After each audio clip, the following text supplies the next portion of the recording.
दुलड़िया बया मिश्रा को जतो को सगुन दारामेद पना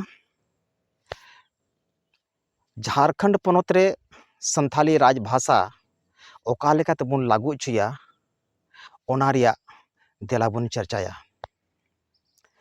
झारखंड पनत दो आदिवासी बहुल राज्य को मेता कना और नवा आदिवासी बहुल राज्य रेगे संथाली राजभाषा बांग बनाव कना।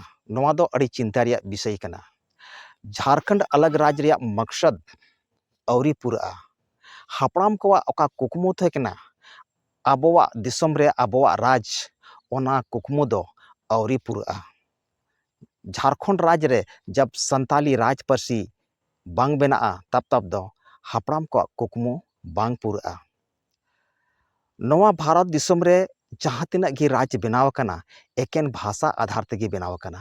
झारखंड रे संताली राज भाषा बनाव लगी बोन आंदोलना बिना आंदोलन ते दो झारखंड रे संताली राज भाषा दो बांग लगुआ।